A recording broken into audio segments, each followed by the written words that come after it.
Welcome into the Better Advertising with Better Media podcast. My name is Justin Knuckles, and I'm your host here on the show. On our show, we like to talk to brand founders and advertisers that are hands-on keyboard and hearing their success stories and what has worked for them in growing their brand. Today, we're going to do something a little different. I actually don't have a guest today, and I'm going to be going solo at this. However, this should be fairly short today, and you'll probably have finished the episode before you've even gotten your coffee back from behind the counter with the barista, or before you finished walking around the grocery store doing some shopping. So, what are we talking about here today? We're going into the B2B bid multiplier that we can now add into our advertising campaigns within Amazon Ad Console. Now, this is great for those brands who know that they have a great B2B customer base. However, there's a lot of brands who have always wondered how many of our shoppers are other businesses. Amazon is giving us that data. Within Seller Central, we can go directly into our business reports. Looking at the sales dashboard, we can break down our sales by B2B customers versus the marketplace as an entirety over any date range we want. So if you're one of those brands who you're scratching your head wondering, does this even make sense to me? Should I be targeting B2B customers? Let's go take a look at your sales. Perhaps you look at month to date, perhaps you look at the prior month or the prior quarter in entirety, whatever date range you feel that is substantial enough data. So for my example, I'm going to be looking at the prior month, which would be December 2024. And looking at this one specific brand, I'm looking at my order product sales of a certain amount. Now, under the sales breakdown menu, we can click to business buyers and reapply our filters, everything else equal, the same date range, nothing else changing other than that B2B shoppers. And now I see the amount of sales that were generated by business buyers, or those shoppers that Amazon deems as B2B. And now look at that percentage, that business buyer sales number divided by your total sales number. Does it make sense to go incrementally target this audience? I would say for most brands, yes. Now, this isn't going to be something that 2x's your top line sales. More than likely, I would love to say it does. But this is a small incremental reach that we can have into certain audiences that are shopping for our products. So if this makes sense to you, then stick around and let's chat about how to actually go target these people. For those wondering, is this really worth it? I would say anything around 10% or greater of shoppers that are buying your products as B2B shoppers should absolutely be targeted. But again, there could be an argument to be made for those that have 7% of their sales coming from B2B shoppers. If you have the budget to do so and go target these customers, I would absolutely encourage doing that. So now let's go look at Ad Console and figure out how do we actually reach these B2B shoppers? I can only bid on product targets, category targets, or keywords, correct? And that is true. We can only still target those audiences or keywords or real estate within Amazon. However, what you're going to want to do, I would recommend a separate campaign for any of these new initiatives you want to try.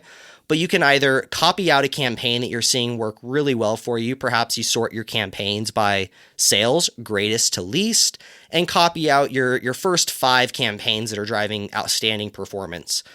Now, once you have done that, I would add something into your campaign nomenclature that signifies this is targeting B2B shoppers.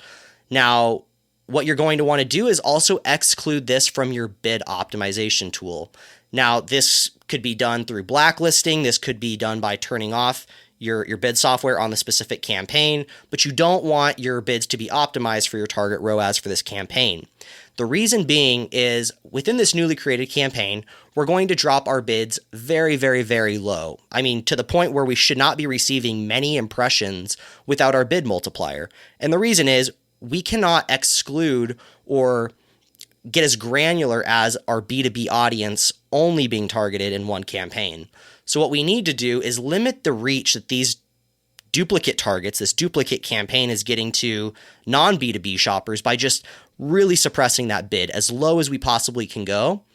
And what we want to do is go into the bid multipliers.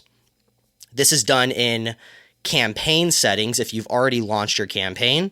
If you're in the campaign staging platform, it'll be adjust bids by placement. And you'll see a checkbox that says further increase bids across placements on Amazon Business. Now, the extending window to define this says bid increases across Amazon Business apply on top of other placement adjustments. Performance data is available in the bid adjustments tab and sponsored ads report. So as we click on that checkbox, it gives us a new field to fill in for Amazon business placements. This just looks like any one of our placement modifiers that we've had before, such as top of search, rest of search, or product pages. So within here, you could put anything as high as a 900% placement modifier. Now, again, as we combine this with our very, very, very low bids, this should help us reach only those B2B shoppers or those Amazon business shoppers, rather than anybody who's searching for your branded keyword or a generic keyword relevant to your product. So this is really going back to the point of why we want to drop those bids so low and why we want our bid optimizations not really messing with and fine-tuning these bids, because the bids isn't what really matters. It's this business placement modifier that's helping us reach the audience we want.